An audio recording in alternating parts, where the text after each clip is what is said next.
Since they began dating 2 years ago, millions of words have been written and spoken about Prince Harry and Meghan Markle. It was the public outing that every dedicated royal watcher has been waiting for. Their lives have been analysed, their relationship scrutinised. But while journalists and commentators continue to have their say, two people know the story better than anyone: Harry and Meghan themselves. Ladies and gentlemen, Meghan Markle. In this programme, their speeches. It just wasn't right, and something needed to be done. Their interviews. So I'd love to have kids right now, but yeah, there's a process that one has to go through. And home movies. This is the aftermath of the audition. Meghan isn't, your typical type of royal bride. And I am burning up. She had put so much of herself out there. This is what I do at duck throw. All brought together for the first time. At the end of the day, I'm a human being. I'm just a normal person like you guys are. Their lives are an open book. And that means we've painted a very quick picture of them together. This is the story of Harry and Meghan, in their own words. Thank you so much.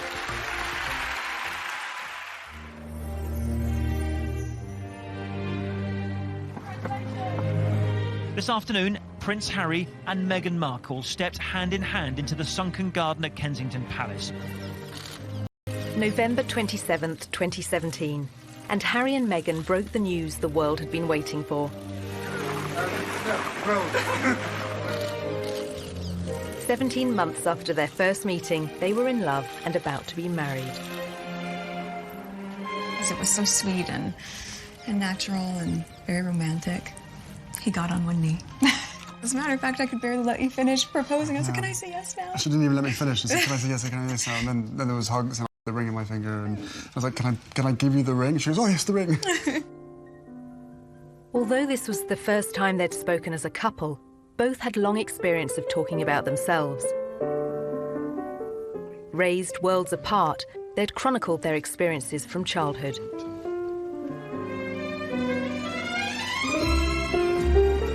For Meghan, that was spent in Los Angeles, California, where she was born to her white father, Tom, and African-American mother, Doria. It was the late 70s when my parents met. My dad was a lighting director for a soap opera, and my mom was a temp at the studio. I like to think he was drawn to her sweet eyes and her afro, plus their shared love of antiques. Whatever it was, they married and had me. It was leafy and affordable. What it was not, however, was diverse. And there was my mom, caramel in complexion, with her light-skinned baby in tow, being asked where my mother was, since they assumed she was the nanny. Nice, huh? You like these ponytails? With both parents working in the Hollywood entertainment industry, Meghan developed an early love of the stage. She would often visit her father as he worked behind the scenes on a long-running TV sitcom. It was considered so risque, some viewers even organised a boycott. There was a show called Married with Children. Do you remember that Seen it, yeah, absolutely, yeah. So I grew up on the set of Married with Children every day after school for 10 years. I was there. Wow. I know. It's a very perverse place for a little girl who went to Catholic school, no less, to grow up. There were a lot of times my dad would say, Meg, why don't you go and help with the craft services room over there? This is just a little off-color for your eyes. I wasn't allowed to watch it at home. I could watch the end credits, so I could give the screen a kiss when I saw my dad's name go by. I mean, they seem very close as father-daughter, and I mean, she was a striking child. She was beautiful, and everyone would comment on how cute she was. But beyond that, and more important than that, was the fact she was just a very nice little girl. Very respectful, and just really a sweet kid to be around. Meghan's parents divorced when she was still at primary school. She and her mother Doria lived in a relatively comfortable neighbourhood. But LA at that time was riven by racial tensions, and in April 1992, they boiled over. The acquittal of 4 white policemen filmed beating a black motorist sparked nearly a week week of ferocious rioting. The city pretty much burned in South Los Angeles. The skies were black, ashes everywhere. We didn't know how far they were going to reach, or we didn't think they were going to stop. It was kind of just like being in another world. The violence claimed 63 lives. 2,000 people were injured and 12,000 arrested. As it spread north towards Meghan's school, the 10-year-old and her mother had to run for shelter. They had let us go home during the riots, and there was ash everywhere. Oh my God, Mommy, it's snows. So I can imagine any parent want to keep their child inside because when your city's burning, when fear for your life, children shouldn't have to experience that.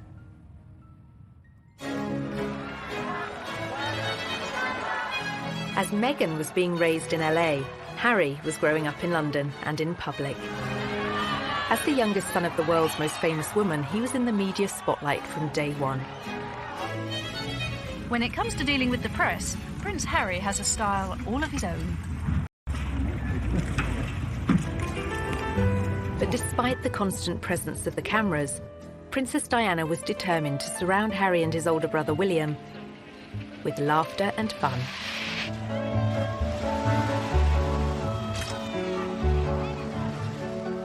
Our mother was a total kid through and through. When everybody says to me, so she was fun, give us an example, all I can hear is her laugh in my head. And that sort of crazy laugh of where there was just pure happiness shown on her face.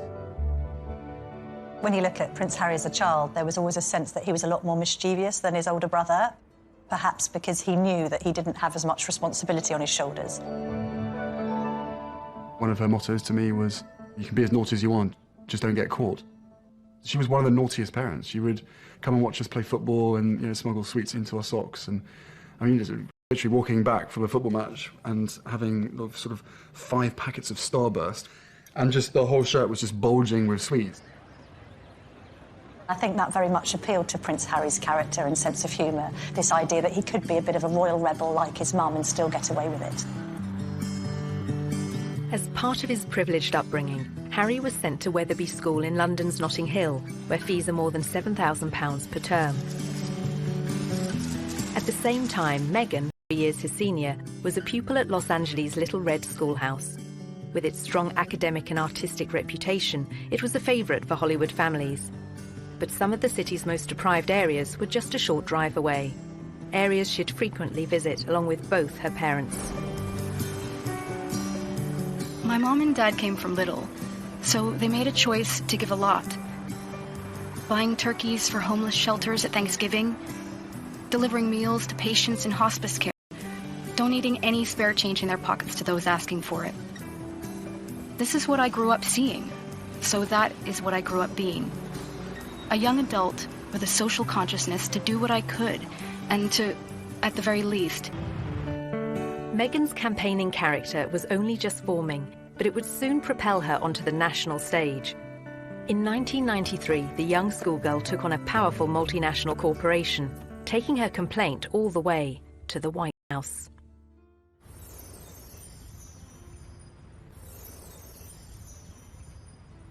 Ladies and gentlemen, please welcome Meghan Markle.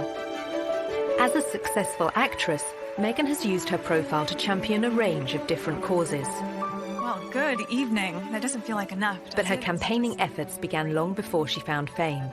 The fact that Meghan is interested in these causes, that's not new. It's not that she's taken up after a life of celebrity, that she's suddenly found out that she needs to help people. It really started from the very beginning when she was just a little girl. There's a story about how she was very proactive in protesting about an advertisement that she felt was very denigrating to women. The gloves are coming off. Women are fighting greasy pots and pans with Ivory Clear. The tagline said, "Women all over America are fighting greasy pots and pans. 2 boys from my class said, "Yeah, that's where women belong, in the kitchen." I remember feeling shocked and angry and also just feeling so hurt. It just wasn't right, and something needed to be done. My name is Meghan Markle. I'm 12 years old. Last week at my school, we decided to watch the news for social studies. While through the channels, we saw a commercial for the new Ivory Clear dishwashing liquid. In the commercial, they said women are battling grease, meaning only women do dishes.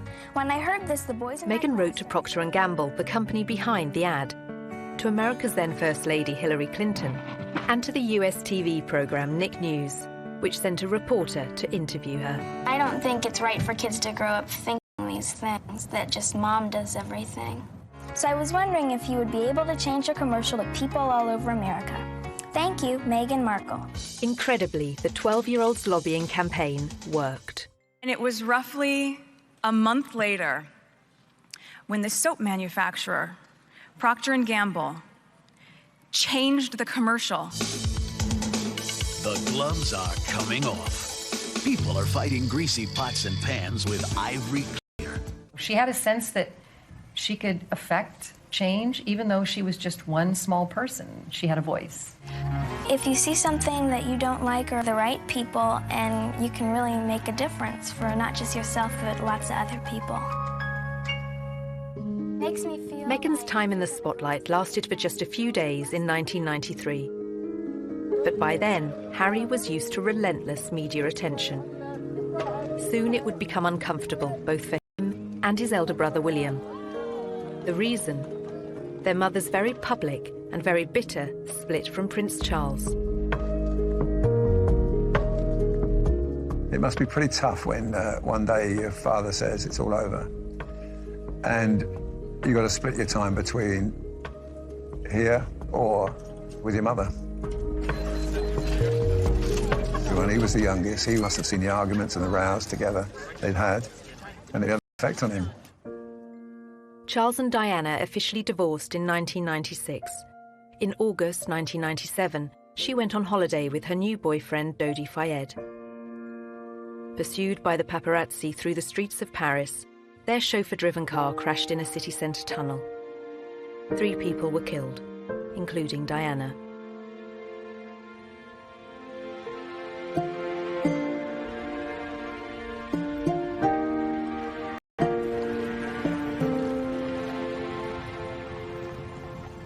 My mother had just died, and I had to walk a long way behind her coffin, surrounded by thousands of people watching me while millions more did on television. I think everybody who witnessed the funeral and that young child walking behind his mother's coffin reflected on it and thought, goodness me, what effect is this going to have on this boy's life growing up? I don't think any child should be asked to do that, under any circumstances. I don't think it would happen today. Well, we now know, actually, the true effect that Diana's death had on both Harry and William. Prince Harry spoke extremely openly about the fact that that had a profound effect, that he completely went off the rails, he couldn't cope with it. I can safely say that losing my mum at the age of 12, and therefore shutting down all of my emotions for the last 20 years, has had a quite serious effect on not only my personal life, but also my work as well. My way of dealing with it was, sticking my head in the sand, refusing to ever think about my mum, because why would that help? It's only going to make you sad, it's not going to bring her back.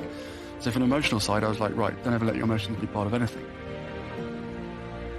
Obviously, you know, he speaks from the heart. I mean, Diana was a super mother, and to lose that person just such a young age must have been terrible for him, and he said that. How much he misses her, how much he thinks of her every day. Probably been very close to a complete breakdown on numerous occasions, when all sorts of grief and sort of lies and misconceptions and everything's coming at you from every angle. Diana's funeral was watched by an estimated 2.5 billion people around the world. Among them, 16-year-old Meghan Markle. By then, she was a student at the all-girl Immaculate Heart High School in Los Angeles. Here, just 2 miles from Hollywood, her acting ambitions were taking shape. Long before I taught Meghan, I saw her in the school plays.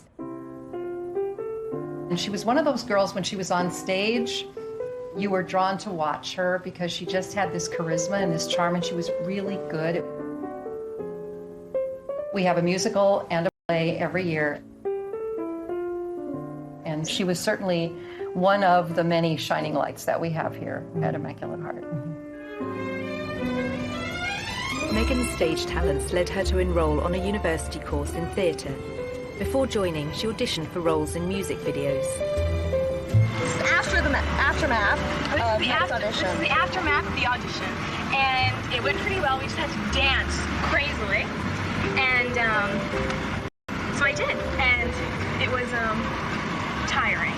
Just all danced like wild women, and I was shaking my hair around, and so that's that, and I am burning up.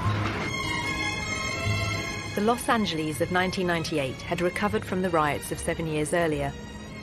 But racial prejudice remained close to the surface, as Meghan was soon to witness firsthand. I was home in LA on a college break when my mom was called the N-word. We were leaving a concert, and she wasn't pulling out of a parking space quickly enough for another driver. My skin rushed with heat as I looked to my mom, her eyes welling with hateful tears. I could only breathe out a whisper of words so hushed they were barely audible. "It's okay, Mommy." I was trying to temper the rage-filled air permeating our small silver Volvo. This is something that has happened for people of color since we've been brought to this country some 400 years ago. It's unfortunate because racism hurts. You know, just to talk about it, it hurts. And kids don't need to hurt. They shouldn't have to. I shared my mom's heartache, but I wanted us to be safe. We drove home in deafening silence, her chocolate knuckles pale from gripping the wheel so tightly. Chicago, she showed huge promise on stage, starring in a number of student movies. But soon the undergraduate was keen to spread her wings and take on other subjects.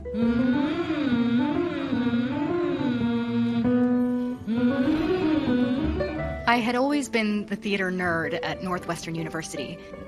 I knew I wanted to do acting, but I hated the idea of being this cliché, a girl from LA who decides to be an actress. I wanted more than that, and I always loved politics, so I ended up changing my major completely and double majoring in theater and international relations. As part of her degree, Meghan won an internship at the US Embassy in Argentina. In 2002, the country was in financial crisis.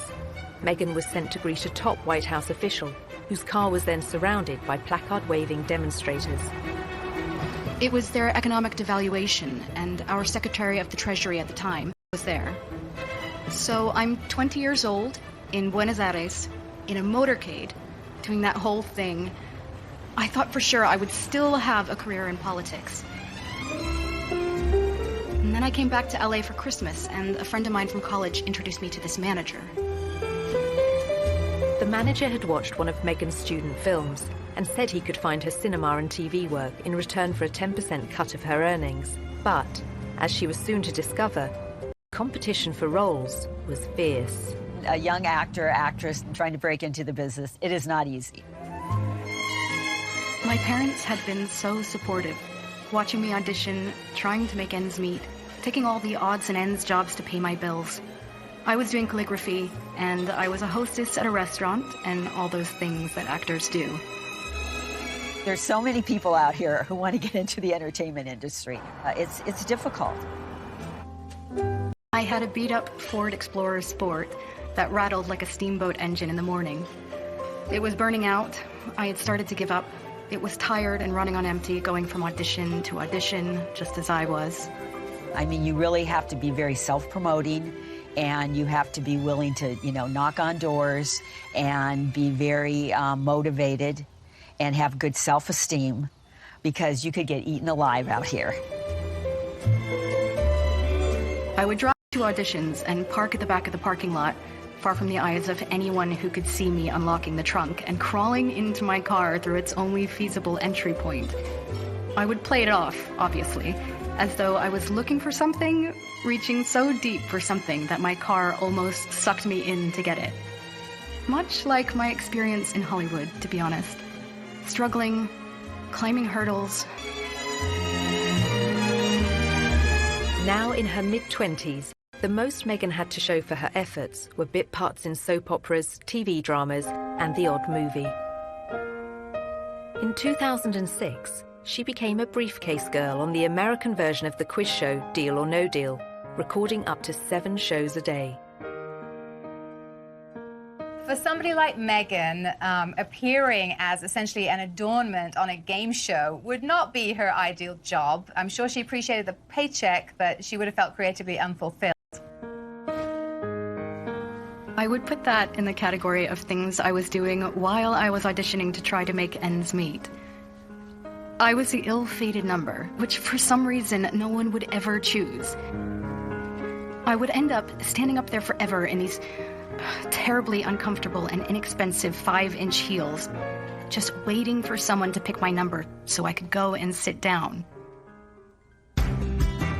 Despite her setbacks and disappointments in Hollywood, Meghan persisted.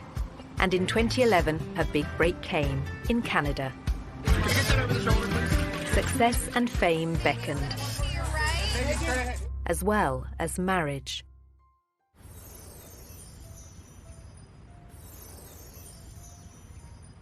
By her late 20s, Meghan Markle was still struggling to make it in Hollywood. Along with the hurdles facing all young actresses, she had a further challenge: her mixed-race heritage. It took quite a few years for Meghan really to be comfortable with her identity. Hollywood didn't help with that, and it must have been very hurtful and very frustrating for her at times. I'm biracial. Most people can't tell what I'm mixed with, and so much of my life has felt like being a fly on the wall. And so some of the slurs that I've heard, or the really offensive jokes, or the names, it's just hit me in a really strong way. Being ethnically ambiguous, as I was pegged in the industry, meant I could audition for virtually any role. I wasn't black enough for the black roles, and I wasn't white enough for the white ones, leaving me somewhere in the middle as the ethnic chameleon who couldn't book a job. But the breakthrough was getting closer. At one audition, a casting director advised Meghan to adopt a more natural look. She stopped me in mid-scene and said so simply, "You need to know that you're enough." She saw all that self-doubt beaming through the self-tanner and excessive blush. You need to know that you're enough. Less makeup, more Meghan. And that moment for me was a... As Meghan edged closer to fame, Harry was doing his best to escape the media spotlight. After finishing his studies at Eton, he took a gap year, then enrolled at the Sandhurst Royal Military Academy, passing out in 2006.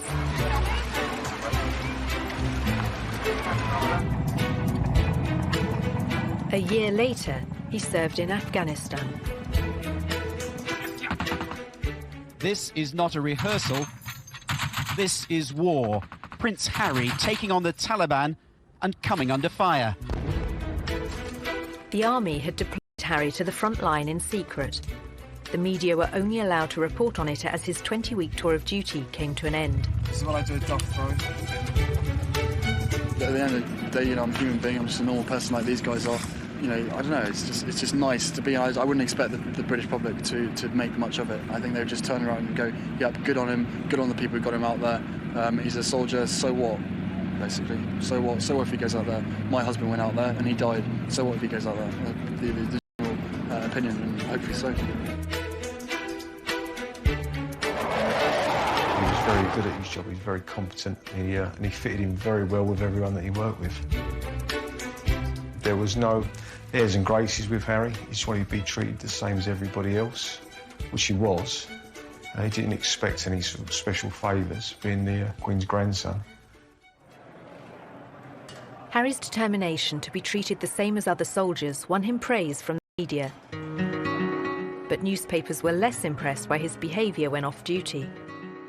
In 2012, pictures of a semi-naked royal enjoying time off in Las Vegas made the front pages. It was probably a classic example of me probably being too much army and not enough Prince. I don't really want to get into details of what I think or what other people think. You know, at the end of the day, I probably let myself down, let my family down, let other people down. But at the end of the day, you know, I was in a private area, and there should be a certain amount of privacy one should expect. Several months after the photos were published, Harry was on his second tour of duty in Afghanistan, this time as a captain and helicopter pilot. Approaching 30, he was making plans for a life post-army and fielding questions about his personal plans for the future. I don't think you can ever be urged to settle down. If you find the right person and everything feels right, then it takes time, especially for myself and my brother. You ain't ever going to find someone who's going to jump into the position that it would hold. Simple as that. By then, Meghan had found a long-term partner, American film and TV producer Trevor Engelson. They dated for 7 years, marrying in 2011. Suits, set in New York, but about to be filmed in Toronto. It was the 5th pilot I would have filmed. I remember hoping this one would see the light of day. Never would I have imagined that this show would not just change my career, but also change my life. Meghan won the part of Rachel Zane, an ambitious young paralegal. After years of slog, it was her breakthrough role.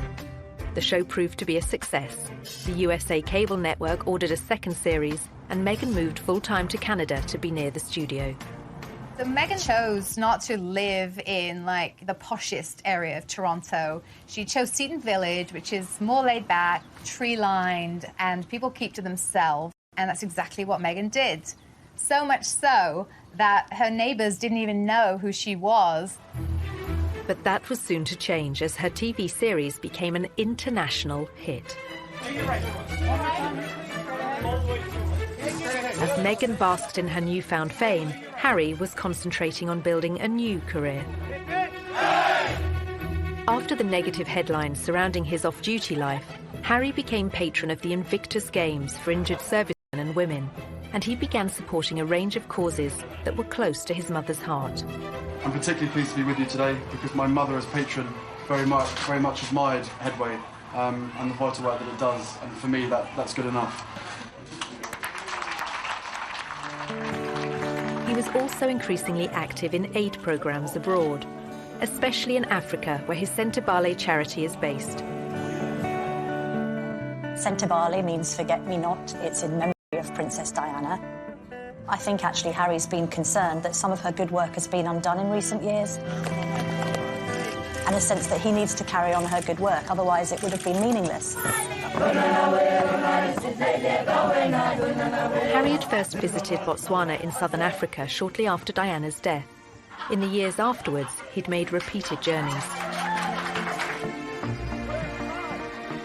This is where I feel more like myself than anywhere else in the world. I have this intense sense of normality here. To not get recognised, to lose myself in the bush with what I would call the most down-to-earth people on the planet.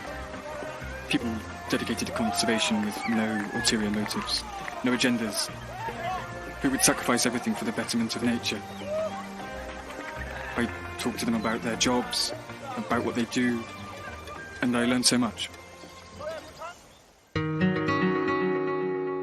By 2013, Meghan's TV series Suits had become a huge hit for the USA network. It was their most popular show for young adults, the audience advertisers valued the most. Before filming Series 4, she complained to the program makers. This season, every script seemed to begin with Rachel enters wearing a towel. And I said, nope, not doing it anymore. Not doing it. I called the creator and I was like, it's just gratuitous. We get it. You've already seen it once, so I think at a certain point you feel empowered enough to just say no. Meghan was also starting to use her power in other ways. The charity World Vision made her a global ambassador, promoting sanitation projects in remote villages. Well, Meghan's visits to countries like Rwanda have focused on girls and women. All of these speak to her concern for female empowerment and really wanting to make a difference that way. You'll feel really good at the end of the day knowing that you've been a part of that. I gotta get these kids home. I'm gonna go take a picture with them.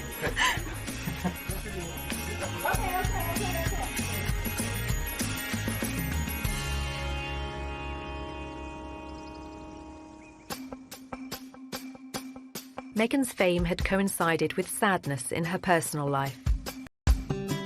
In 2013, she and Trevor Engelson divorced after 9 years together and 2 years of marriage. Although neither has ever spoken publicly about the split, commentators attributed it to the distance between them. While Meghan concentrated on her TV work in Toronto, he remained in LA. At 31, Harry was also unattached, despite a series of girlfriends and a reputation as one of the world's most eligible bachelors. I said to Prince Harry, when are you going to get married? And he said, when are you going to get married? He's always had a string of pretty serious relationships with pretty serious women. He chose, for the longest period, Chelsea Davy, a very bright girl from Zimbabwe. I don't think that worked simply because, although she loved him, she didn't love the status of monarchy and the baggage that he came with him. And then de Bonus, again, another very bright spark, lovely girl. Again, loving Harry and being with Harry, but not the circus that comes around him. In 2015, a year after that latest split, Harry went on a tour of New Zealand and revealed his strong desire to start a family. Of course, I'd love to have kids right now, but there's a process that one has to go through. And, tours like this is great fun. Hopefully I'm doing all right by myself. It would be great to have someone else to me to share the pressure. But, time will come. Whatever happens, happens. When he first met Meghan in London in July 2016, they discovered much in common. Both their parents had divorced when they were young. They were famous, wealthy, and had a shared interest in the developing world. It was one of the first things we started talking about when we met, was just the different things that we wanted to do in the world and how passionate we were about seeing change. I think that was, that's what got day 2. Soon after that second date, their first holiday, Harry invited Meghan to the country he'd first visited in the aftermath of his mother's death 19 years earlier. I think about 3, maybe 4 weeks later, that I managed to persuade her to come and join me in Botswana, and we camped out with each other under the stars. She came and joined me for 5 days out there, which was absolutely fantastic. So then we were really by ourselves, which was crucial to me, to make sure that we had a chance to get to know each other. The couple kept their relationship secret throughout the summer of 2016. But then, at the end of October, the first headline appeared. You have a story like that and it breaks, and the rest of Fleet Street is then playing catch-up. And it was then after the story broke that you found people descending on Meghan's house, chasing after anyone that ever knew her, chasing after family members. I think both of us were totally surprised by the reaction after the first 5-6 months of what we had to ourselves of what actually happened from then. So I think you can have as many conversations as you want and try and prepare as much as possible, but we were totally unprepared for what happened after that. Some reports concentrated on Meghan's family neighbourhoods in LA. Others focused on the breakup of her parents' marriage and her relationships with her half-sister and half-brother. There's a misconception that because I have worked in the entertainment industry that this would be something I would be familiar with. That I've never been part of tabloid culture. I've never been in pop culture to that degree. And I think we were just hit so hard at the beginning with a lot of mistruths that I made the choice to not read anything. But some of the coverage and comments incensed Harry.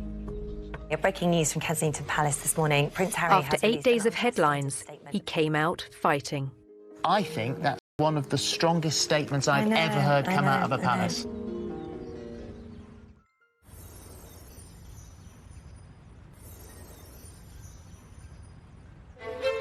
November 2016. Just 8 days after the story of Harry and Meghan's relationship broke, Kensington Palace went to war with the press. Prince Harry is worried about Miss Markle's safety and is deeply disappointed that he has not been able to protect her. It had the into a relationship with him that Miss Markle should be subjected to such a storm. I think he was saying, look, this girl's important to me and I want to make sure that you're all careful in what you're doing. He knows commentators will say this is the price she has to pay and that this is all part of the game. He strongly disagrees. This is not a game, it is her life and his. I think that's one of the strongest statements I've ever heard come out of a palace. I think so too. It's incredibly personal statement. He is obviously very, very angry. Well, good for him. I think the statement went down very well with the public in saying, yeah, fair on Prince Harry, this girl needs to be protected. I think others were a bit more critical, saying, well, all right, but you can't have it both ways. You get a lot of great publicity for your causes and you're the hero of the hour. If we want to find out about your private life, we're entitled to. Poring over Meghan's private life continued. Journalists scoured her social media accounts looking for more clues about her relationship with Harry. They found she'd posted photos of herself with a bracelet similar to one worn by him. To all my TIG friends, after 3 beautiful years on this adventure with you, it's time to say goodbye. In April 2017, Meghan began withdrawing from social media, prompting more speculation that the couple were about to become engaged. She closed her successful lifestyle website, The TIG, posting a farewell message to all her readers. Keep laughing and taking risks, and keep being the change you wish to see in the world. Thank you for everything. Meghan Markle. In the early autumn of 2017, the couple was seen in public for the first time. Harry attended the 3rd Invictus Games in Toronto, and Meghan turned up in the crowd. It was the public outing that every dedicated watcher has been waiting for. Just 24 hours later, the couple abandoned any effort to keep their feelings for each other private. The setting for this first public date was extraordinary, with no attempts to hide away as they watched the wheelchair tennis at the Invictus Games. It was open to the public. Anybody could go and watch the wheelchair tennis match, although it has to be said, I don't know how many people were actually watching the wheelchair tennis match because a lot of people were watching Harry and Meghan. Just 6 weeks after their very public appearance, the couple had a very private moment. Meghan was staying with Harry at Nottingham Cottage, his 2-bedroomed home set within the Kensington Palace estate. He proposed, and she accepted. The ring is obviously yellow gold, because that's her favourite. And the main stone itself is jewellery collection to make sure that she's with us on this crazy journey together. And it's beautiful, and he designed it. It's incredible. Yeah. Make sure it stays on that finger. Of course. What do you think your mother would have thought of Meghan or said about Meghan? Oh, they'd be thick as thieves. Without question. I think she would be over the moon, jumping up and down, so excited for me. But then, as I said, would have probably been best friends with Meghan. So no, it is days like today when I really miss having her around and miss being able to share the happy news. But with the ring and with everything else that's going on, I'm sure she's with us. I'm sure she's with us. Jumping up and down somewhere else.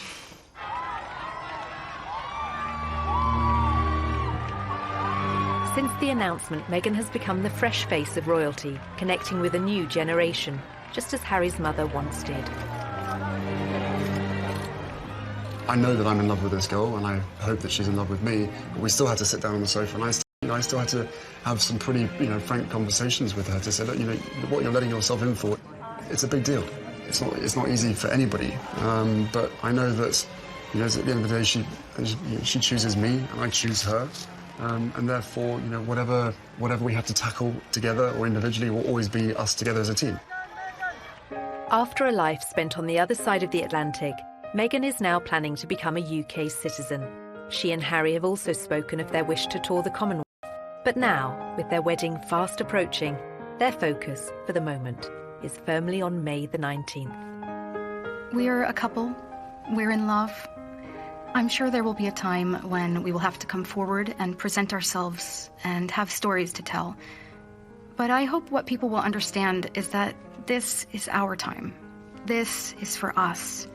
It's part of what makes it so special that it's just ours. But we're happy.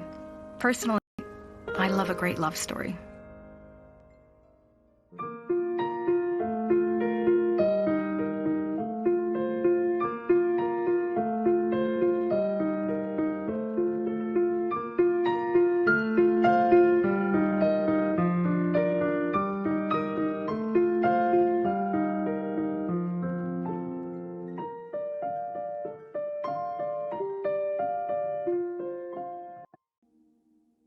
News the world had been waiting for. 17 months after their first meeting, they were in love and about to be married. It was so sweet and natural and very romantic. He got on one knee. As a matter of fact, I could barely let you finish proposing. I was like, can I say yes now? She didn't even let me finish. She said, can I say yes, can I say yes now? And then there was hugs and the ring in my finger. And I was like, can I give you the ring? She goes, oh, yes, the ring. Although this was the first time they'd spoken as a couple, both had long experience of talking about themselves. Raised worlds apart, they'd chronicled their experiences from childhood.